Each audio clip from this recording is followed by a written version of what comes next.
Story 1. The White Witch. In the early 80s, I lived in Okinawa, Japan. My dad thought that seeing the world would be an adventure that would help my brother and I become better men, and I have to say I think he was right.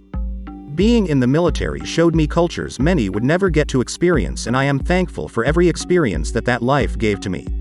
Even the scary ones. While we lived in Japan, my father wanted us to have a fully immersive experience, so he chose to move us into a small Japanese neighborhood off base. We lived in a little house at the top of an enormous hill in a cul-de-sac that overlooked, I kid you not, part of a huge zoo and on one side a fairly large cemetery.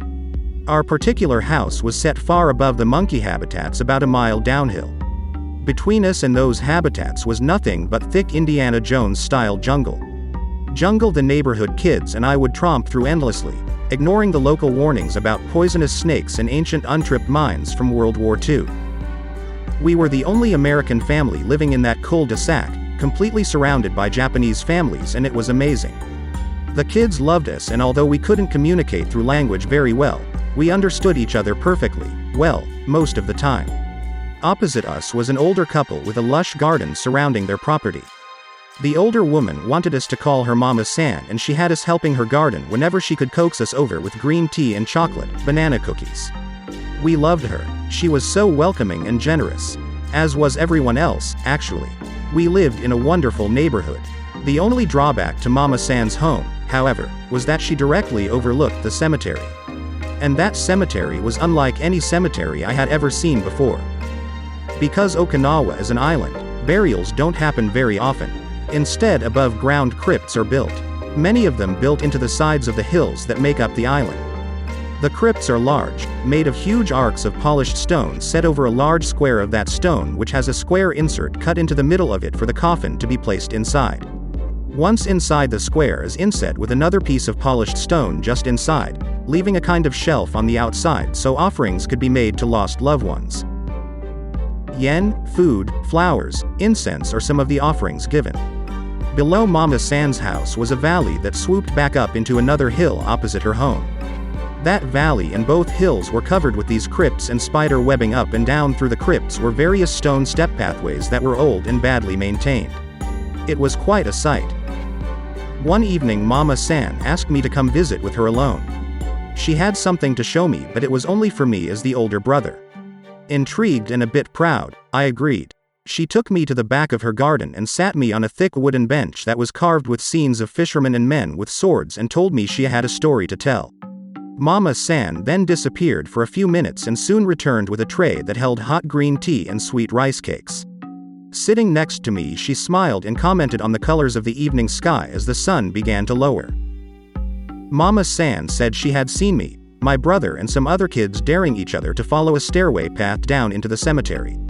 You have to understand, the path from our little home area down to the cemetery consisted of hundreds of steps, many broken or cracking, in and out of bushes and at a steep incline. It would be dangerous for anyone, but the real test was seeing how long we could take walking through the crypts at night.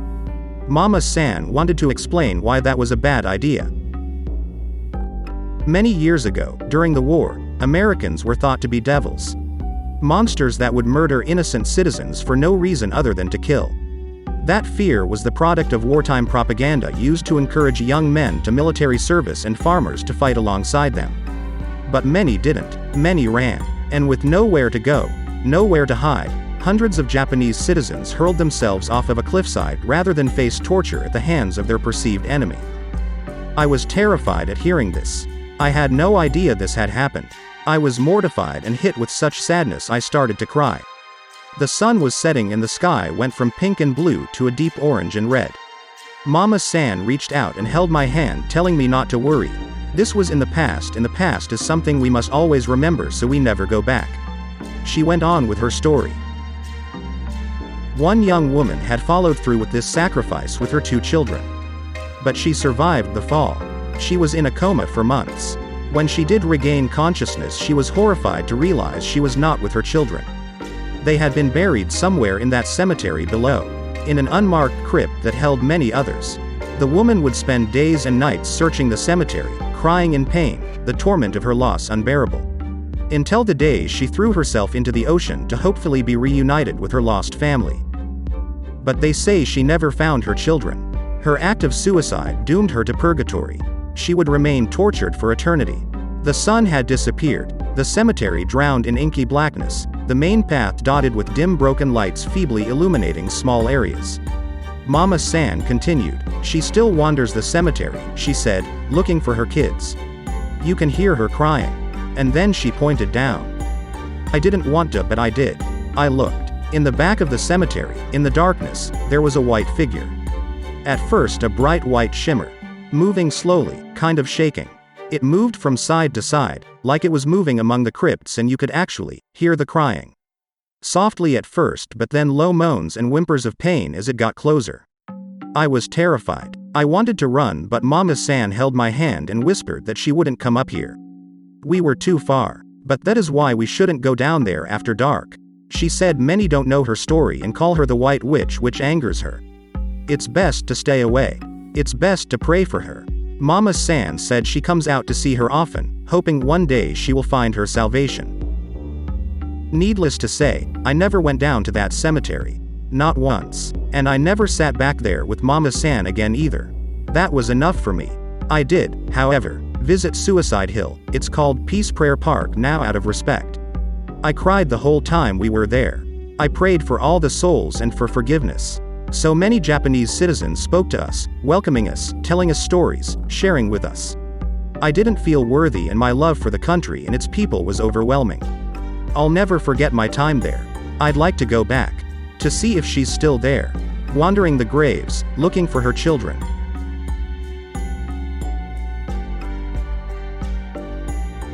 Story 2. Bought my first house and found out it was haunted. I bought my first house in 2003 and was over the moon. Shortly after moving in, 2 of my neighbors began joking with me about the ghost in my house.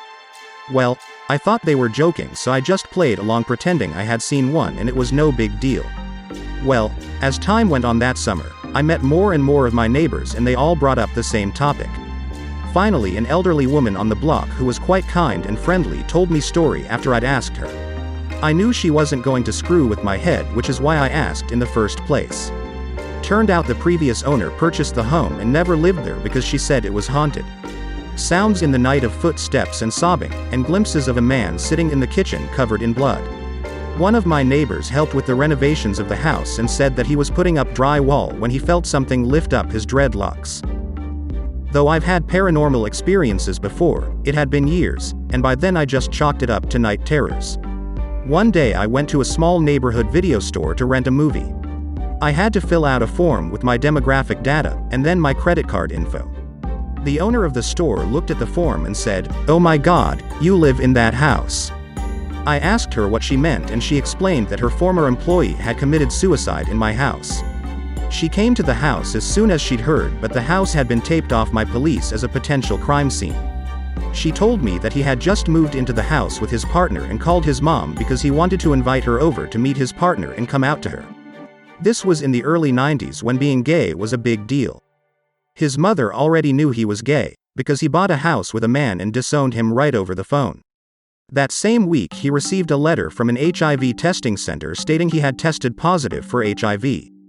This is when HIV was a death sentence. He then sat at the kitchen table, ate a bowl of cereal, and shot himself in the head with a revolver. Since then, she has had multiple paranormal experiences in the store, with videos flying off shelves and even levitating off shelves. The most I have experienced is sounds at night, sounds of Cheerios being poured into a bowl, one don't eat cereal, and sounds of sobbing in the kitchen. I often awaken to both. I remember my grandmother saying, "When the dead come to you, they want something. Perform an act of charity in their name and pray for them." So I did. I sat down at the kitchen table one night, and lit a candle and told him that each night I would recite a novena prayer for him before a lit candle. On the 9th night of the first novena to Saint Anthony, patron saint of lost souls, I heard uncontrollable sobbing. I felt a strong presence of grief and despair, and the sound of hyperventilating breathing, as though someone could not catch their breath. I sat in the presence of this knowing it was not malignant, but rather a connection of intimacy and compassion of which he was in need.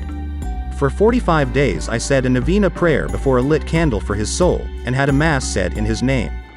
A few times I had awakened to feel his presence standing over my bed, but knew it was not a malignant presence. This still happens from time to time, but less and less frequently. Story 3. My dead sister ratted me out to my mom. Literally what it says. My older sister passed away at 5 years old, a year before I came along. My mom is super connected to her still to this day, and I have quite a few stories from her I could share. This one makes me laugh now though. In my 20s I start smoking. My mom is very anti-drug, so I only smoked when she was away.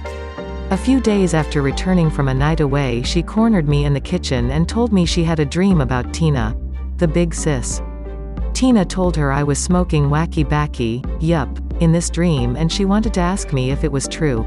I convinced her it was just a weird dream and absolutely was not, sorry mom, and we moved on. 3 days later my mom came bursting into my room at 4 a.m. shouting at me that I was lying to her. Tina had come back to her and told her I was lying and that I am. I had to get up for work at 5, so I got up and made tea because she was really angry. So I confessed all, and she went back to bed annoyed at me for making her doubt my sister more so than the smoking. So yay, my dead sister rats me out to my parents. Thank you for watching. Please like, share, and subscribe to help support the channel.